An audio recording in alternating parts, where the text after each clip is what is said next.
Hello friends, welcome back to my YouTube channel, Reviews with Manor. Episode 3 and 4 of The Queen Who Crowns have been released. So I will give you all a brief recap and review of this drama. But first, don't forget to like, share, and subscribe to my YouTube channel. Episode 3 of The Queen Who Crowns begins with Won Gyeong saving the king and taking a hit on her back in his stead. The king orders Tai Sangwang's arrest. King Bangwon later questions the queen about her intelligence, but she explains it to be a coincidence, as we later learn that private intelligence is not encouraged and tolerated in the kingdom. The king also discovers that the private army of his father had been the sympathizing forces behind the recent attack. The issue now is that members of this private army are also part of the kingdom's central army. The king ascertains that, after killing him, the Gabyolcho, private army, intends to take possession of the palace. He then meets with his father, who reiterates how Bangwon would never be deserving of the throne. Elsewhere, the queen and her brother discuss the importance of keeping their intelligence network intact and not revealing it to the king, at the official Ai court. To gain legitimacy over his act of filial piety, the king orders discussions to depose the queen. The queen knows the king is afraid of her authority increasing after the recent attack, so he's trying to suppress her influence in advance. However, she isn't concerned about the threat to her position. She then discusses how the attack might be connected to a larger scheme of rebellion, especially involving the king's only surviving older brother, the Sangwang.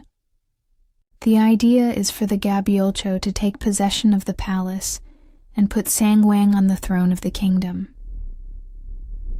Elsewhere, we find that this is exactly what former King Taizhou has in mind.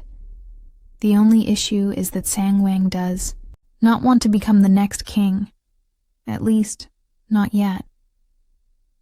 Now Chae Rayong tries to convince the queen that she's on her side, but the queen notices the differences in Chae Rayong since her rank changed. We also find that Chae Rayong is now trying to conceive as many royal sons as possible to gain the king's favor.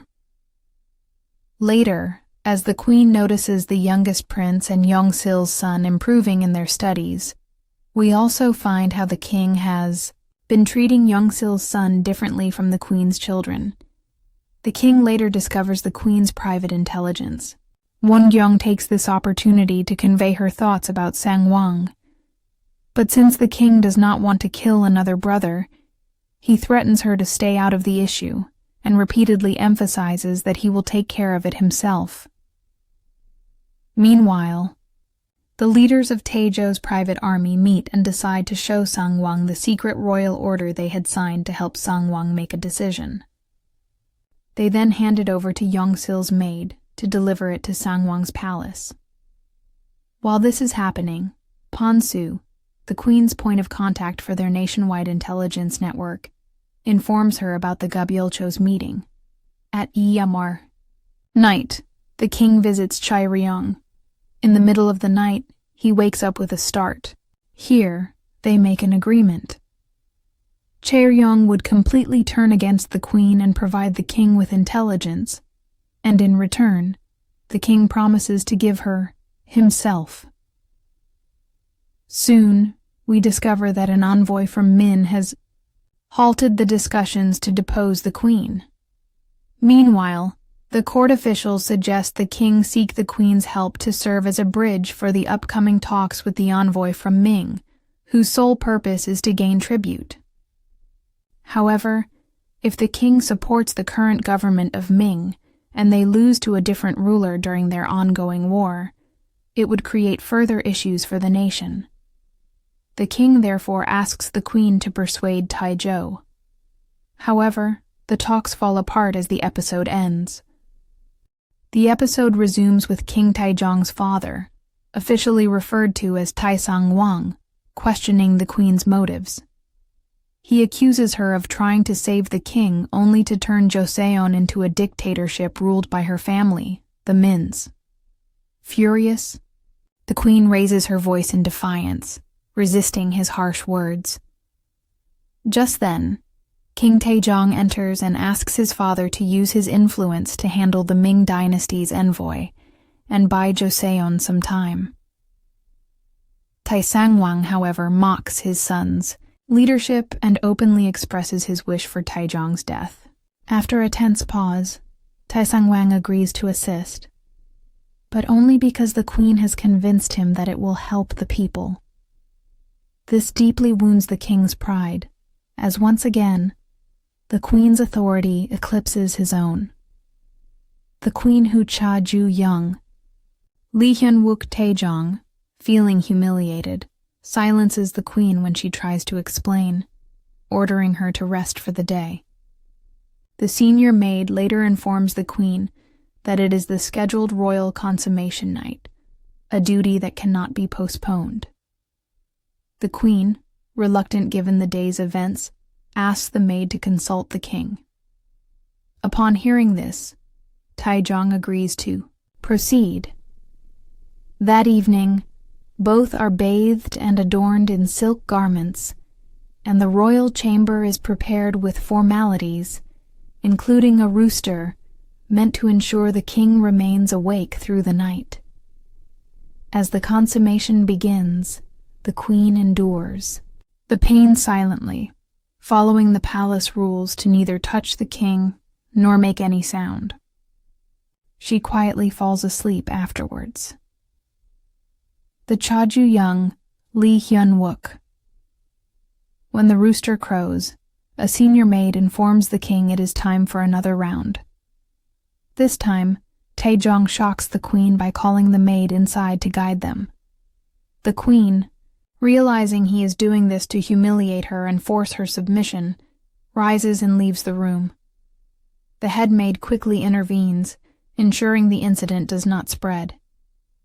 She apologizes to the queen for scheduling the night despite their ongoing conflict, but the queen reassures her that she is not to blame. The head maid later apologizes to the king, who angrily forbids her from arranging another night with the queen. The following day, the queen practices swordsmanship, reflecting on her past with the king, when their relationship was marked by mutual respect and camaraderie. Taejong arrives and commands her to stop, triggering her frustration. She confronts him, asking if he wants her to act weak and submissive because he cannot handle her growing influence. When he admits this, her disdain for his insecurities deepens. Meanwhile, Young-sil invites Chae-ryong to her chambers, offering her luxurious gifts. During the visit, Chae-ryong notices an expensive ring on Young-sil's maid, raising her suspicions. At the same time, the queen learns from her brother that Sangwang, the king's elder brother, has allied with the former leaders of Joseon's 3 armies to overthrow Taejong and claim the throne. Tai Sangwang is also expected to support this coup.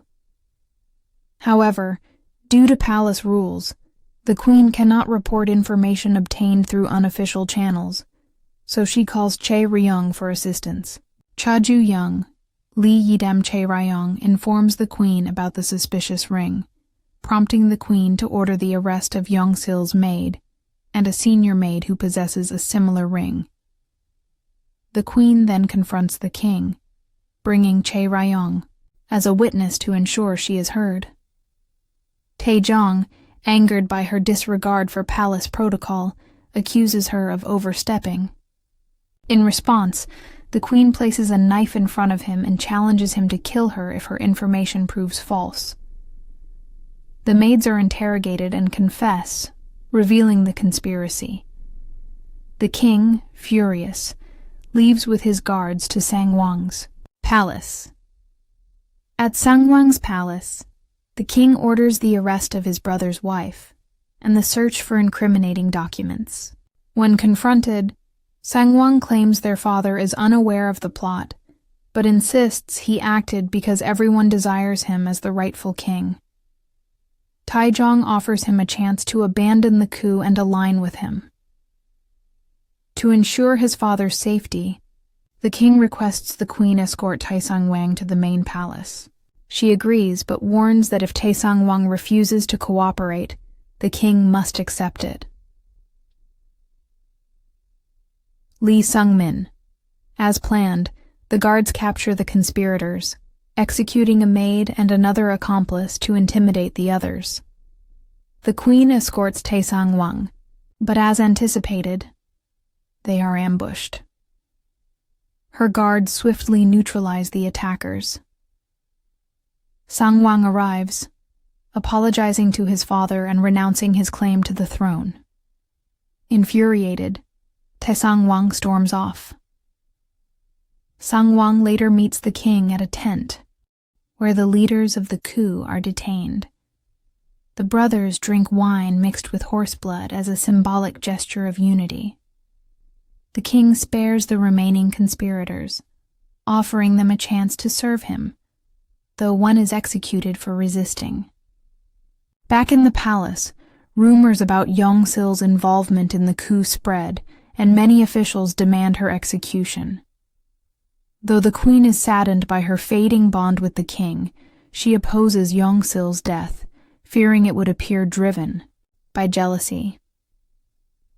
The king, distraught over the situation, confides in Chaeryong, who advises Yongsil to plead with the queen.